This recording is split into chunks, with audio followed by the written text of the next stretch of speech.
Dear soul, there is a sacred language that exists beyond words. It is felt in the stillness between heartbeats, in the silences that stretch between glances, and in the invisible threads that bind two souls across time and distance.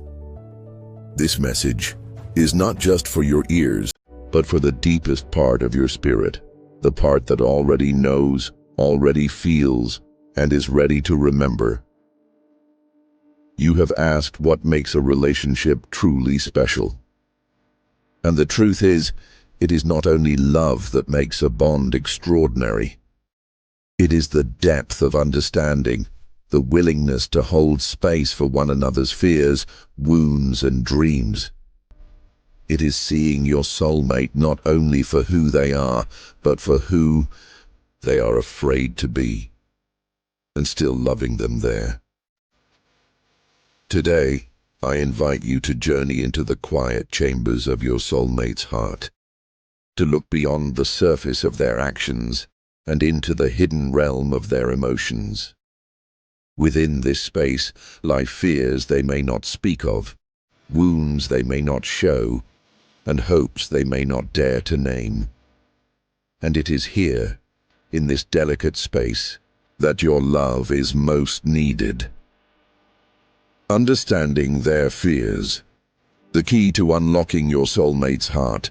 Your soulmate carries invisible weight. Even if they smile with confidence or speak with clarity, there are hidden chambers within them where old fears linger like shadows. Some of these fears were born before they met you. Some arose from childhood, from previous heartbreaks, from silent nights spent wondering if they were worthy of real love. They may not even realize the depth of these fears, but they feel them. They feel them in moments of uncertainty, in the quiet after a disagreement, or in the pauses where they hesitate to speak their truth. These fears live in the silence, and your understanding is the light that can reach into those shadows. The truth is, vulnerability is not weakness. It is the bridge between souls. When your soulmate feels safe enough to let their walls down, to share their inner world with you, the connection deepens, and your response, gentle, loving, and present, has the power to transform fear into trust. Let me tell you a story. There once was a couple who loved deeply but struggled silently. One would withdraw in times of conflict, not because they didn't care, but because they feared saying the wrong thing. The other felt abandoned, not realizing this silence was not rejection, but protection, an old survival mechanism. But one evening, they sat together in truth. They spoke not to be right, but to be real. The one who withdrew admitted, "I'm afraid you'll leave if I disappoint you." The other held their hand and whispered, "I'm afraid you'll disappear if I speak my truth." And in that moment, they saw each other, not as opponents, but as souls reaching for safety. That night, something changed. Their love became a sanctuary, not because their fears vanished, but because they were finally seen. Common soulmate fears. Navigating the landscape. Of vulnerability, fear of abandonment. It's the silent echo from past losses. Perhaps your soulmate once gave their heart to someone who didn't stay. Or maybe they learned from a young age that love is fleeting. This fear makes them question, will you still love me if I break? If I change? If I'm not enough? Fear of judgment. This is the fear that whispers, if you really see me, you might not love me. It comes from wounds, perhaps from family, past lovers, or society. They may carry shame, insecurities, or the belief that they must be perfect to be loved. Fear of the unknown.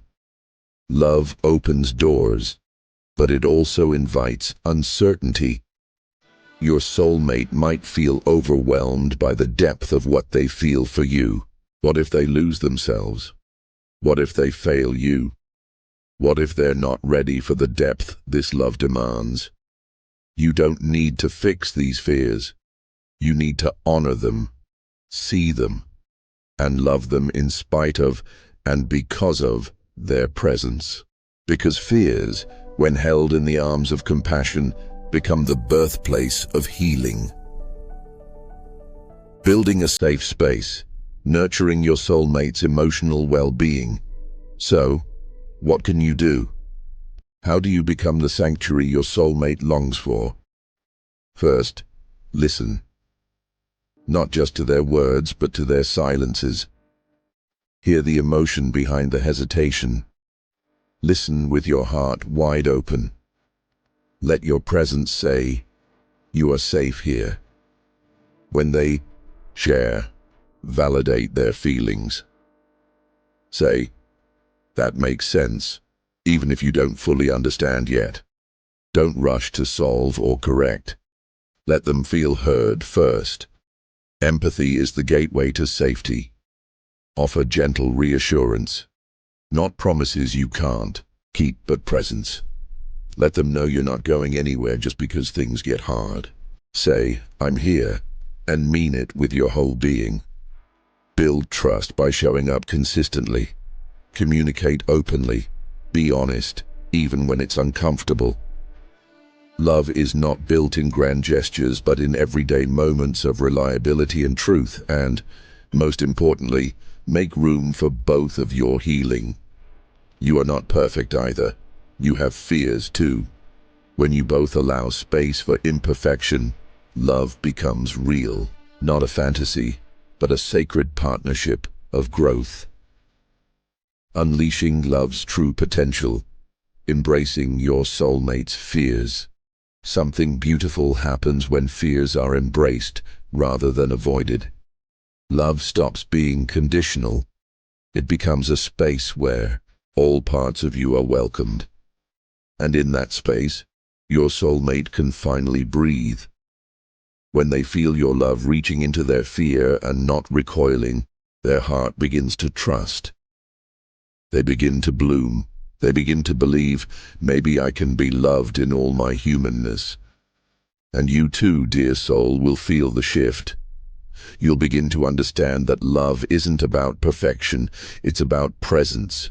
It's about choosing each other again and again, even when the path is uncertain.